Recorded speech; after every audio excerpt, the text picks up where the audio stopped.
Student, आप लोग सभी कैसे हो? आशा करते हैं सभी अच्छे होंगे। आज मैं हिंदी का नेक्स्ट क्लास लेने जा रही हूँ।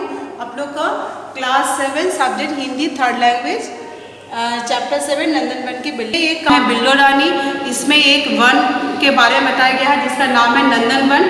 तो इसमें वो बिल्ली किस तरह से अपनी नंदन वन की रक्षा करती है।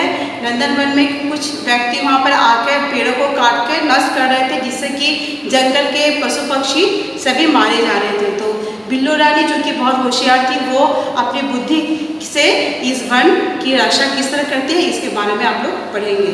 ठीक है, बताने जा रही हूँ। तो आप लोग सभी अपना किताब निकालें, पेज नंबर 46। ठीक है, चैप्टर 7 सभी निकालें। तो इसमें आपको बताया गया है, तो यहाँ पर जो है इस पार्ट में बिल्लो रानी की चतुराई के वृक्ष चारों ओर चोरों के पकड़े जाने की घटना का रोचक वर्णन हुआ है। ये इसमें एक बिल्लो रानी नामक बिल्ली की घटना है, जिसमें वो वृक्ष चोर को पकड़े जाने की एक छोटी सी घटना इसमें बताई गई है। तो इसमें है, पहला है, सभी अपने किताब निकालें और देखें। नंदन वन में अनेक प्रकार के जानवर रहते हैं। उनमें एक बिल्ली बहुत होशियार थी, नाम था उसका बिल्लो रानी। तो ये एक जंगल की कहानी है। इस जंगल का नाम क्या है? नंदन वन। तो उसमें बहुत सारे जानवर रहते हैं और उसी जंगल में एक बिल्ली रहती है जो बहुत ही चालाक थी और जिसका नाम था बिल्लो रानी। बिल्लो रानी का दिमाग बहुत तेज चलता था। वह हर समस्या का हल चुटकी बजाते ही निकाल देती थी। तो बिल्लो रानी का दिमाग जो बहुत ही तेज, यानी वो बहुत ही चतुर थी, होशियार थी, तो वो किसी भी समस्या का हल बहुत ही आसानी से निकाल देती थी। उसे एक प्राइवेट कंपनी में काम मिल गया था। वो वहाँ सलाह देने का काम करती थी। उसकी सलाह पर चलकर कंपनी को काफ़ी फ़ायदा पहुँचा था। तो वो एक प्राइवेट कंपनी में काम करती थी। उसमें उसका क्या काम था कि वो सलाह देने का काम करती थी। ठीक है, कंपनी उससे खुश थी, अतः उसे रहने के लिए एक फ्लैट दिया गया। उसे सिनेमा देखने का शौक़ था। एक फिल्म में गाए गए एक गाने में अपना नाम सुनकर वह इतना इतराने लगी थी। फिल्म की हीरोइन को भी बिल्लो रानी कहना उसे अच्छा लगता था। तो वो जिस कंपनी में काम करती थी, उस कंपनी में उसे एक फ्लैट भी दिया गया था और उसका शौक़ क्या था? उसे सिनेमा देखने का काफ़ी शौक़ था। तो वो जब सिनेमा देखती थी तो उसे एक सिनेमा से उसे पता चला कि इस फिल्म के हीरोइन का नाम भी उसी का नाम है, बिल्लो रानी। तो उसे बहुत ही अच्छा लगता था, उसे गर्व महसूस होता था। वो स्वयं को भी हीरोइन से कम नहीं मानती थी। दूध मलाई खाना उसकी कमजोरी थी। जहाँ भी वह दूध मलाई देखती, उसकी जीभ चटखारे लेने लगती। तो वो उसका पसंदीदा खाना क्या था? दूध मलाई। वो कभी भी कहीं भी अगर दूध मलाई देखती थी तो वो अपने आप को रोक नहीं पाती थी। एक बार नंदन वन एक समस्या में फंस गया।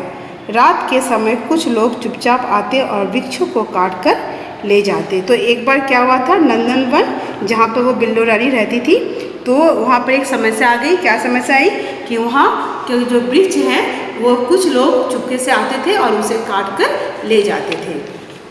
वृक्षों के काटे जाने से अनेक पशु पक्षी मर गए। वृक्षों पर सोए पक्षी मौत के मुंह में चले जा रहे थे। तो चूँकि वृक्ष काटे जा रहे थे तो उसमें जो पशु पक्षी रहते थे वृक्षों में, वो धीरे धीरे सभी मरने लगे और जो वृक्ष के जो पक्षी मौत को में चले जाते थे और जो पक्षी वहाँ पर सोते थे वो भी मर जाते थे। यह देख के नंदन वन का राजा सिंहराज बहुत परेशान हो गया। तो उसी नंदन वन में जो राजा था, वो सिंह राजा, वो बहुत ही परेशान होने लगा। उसे कई जानवरों ने बिल्लो रानी की चतुराई के बारे में बताया। सिंहराज ने बिल्लो रानी को अपने पास बुलाकर कहा, यदि तुम उस वृक्ष चोर को पकड़वा दोगी तो तुम्हें मेरी ओर से दूध मलाई से भरा एक कटोरा प्रतिदिन दिया जाया करेगा तथा मेहनताना भी दिया जाएगा। तो जबकि इस तरह की जब समस्या जंगल में आने लगी तो उस सिंह के जो राजा थे, सिंहराज, उन्हें काफ़ी परेशान हुई तो उसके पास जो जंगल के कुछ जानवर थे वो सभी सिंहराज के पास गए और उन्होंने बिल्लो रानी के बारे में बताया, उसकी चतुराई के बारे में बताया। तभी सिंहराज ने बिल्लो रानी को बुलाकर कहा कि अगर तुम मुझे इस विष चोर का पता लगाकर मेरी सहायता करोगे तो फिर तुम्हारा जो पसंदीदा खाना है दूध मलाई तुम्हें हर रोज़ दिया जाएगा और तुम्हें इसका इनाम भी यानी मेहनताना भी मिलेगा। सिंहराज की बातें सुनकर बिल्लो रानी बोली, महाराज आप बिल्कुल भी चिंता ना करें, मैं शीघ्र ही उस चोर को पकड़वा दूंगा। तो सिंहराज की बातें सुनकर बिल्लो रानी ने क्या बोला, महाराज आप बिल्कुल चिंता ना करें, मैं शीघ्र ही उस चोर को पकड़वा दूंगा। आखिर ये नंदन वन की इज्जत का सवाल है। यदि इस तरह नंदन वन से वृक्ष काटे जाते रहे तो धीरे धीरे सारा नंदन वन नष्ट हो जाएगा। बिल्लो रानी की बात सुनकर सिंहराज के मन को तसल्ली हुई। तो जब सिंहराज ने बिल्लो रानी से ये कहा कि नहीं तुम्हें इस जंगल को बचाना है और अगर तुम ऐसा करती हो, तुम मेरी सहायता करती हो तो तुम्हें इनाम मिलेगा और तुम्हें दूध मलाई भी खाने को मिलेगा। तो ये सुनकर बिल्लो रानी ने कहा कि ये तो मेरी जिम्मेदारी है और हमारे नंदन वन का इज्जत की बात है, अगर हम इसे अभी से ना रोकें तो हमारा सारा नंदन वन नष्ट हो जाएगा और सभी जानवर भी धीरे धीरे मारे जाएंगे। तो इस तरह से सिंहराज जब ये बिल्लो रानी ने तसल्ली दिया तो फिर उसे भी बहुत ही खुशी हुई और उसे लगा कि वो कुछ जल्द ही इस समस्या से वो निकल जाएगा। तो बच्चों मैं आज आपको यही तक समझाती हूँ, तो आप लोग इसका जो मैंने जहाँ तक समझाया वो आप फिर से घर में पढ़िएगा, ठीक है। आशा करते हो कि प्रॉब्लम में बाकी का अध्याय मैं आपको नेक्स्ट क्लास में बताऊँगी। तो आज मैं आप लोग को जीवन मूल्य के बारे में बताती हूँ। जीवन मूल्य में क्या होता है, देखिए वन संपदा की रक्षा। तो जैसे मैंने कहा तो इसमें जो है कि एक नंदन वन के बारे में कहा गया है, तो उसमें जो कुछ लोग आके जो वन को वो काटते थे तो उसकी रक्षा करना भी उस जंगल में रहने वाले जानवरों का दायित्व बन जाता है, कर्तव्य बन जाता है। उस तरह से वन संपदा की रक्षा करना एक बहुत ही बड़ा काम है। समस्या का समाधान खोजना। तो अगर आपके पास कोई समस्या आता है, जैसे कि नंदन वन के जानवर के पास समस्या आ रही है कि वहाँ के पेड़ पौधे काटते जा रहे हैं, तो वहाँ की सबसे बड़ी समस्या थी कि कैसे वो अपने वन को बचाए। तो इस तरह से किसी भी समस्या का आप लोग समाधान निकाल सकते हैं। तो वही कहा गया कि समस्या का समाधान किसी भी तरह खोजना चाहिए। तो मैं आप लोगों को शब्दार्थ बताने जा रही हूँ, आप लोग देखिए।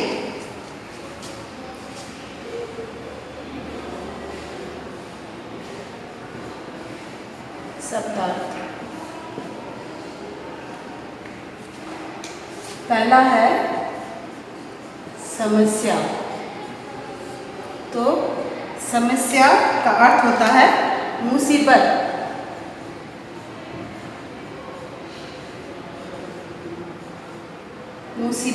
फिर नेक्स्ट है आपका फ्लैट। फ्लैट का अर्थ आप लोग जानते हैं। तो फ्लैट किसे कहा गया, मकान को हम लोग फ्लैट कहते हैं, ठीक है। फिर है आपका स्वयं को।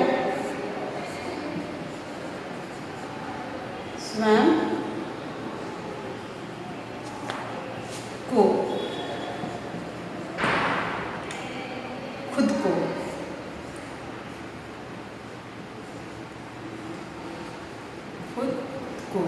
फिर है आपका वृक्ष, पेड़,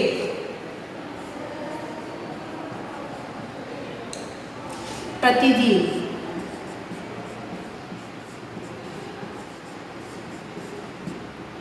रोजाना,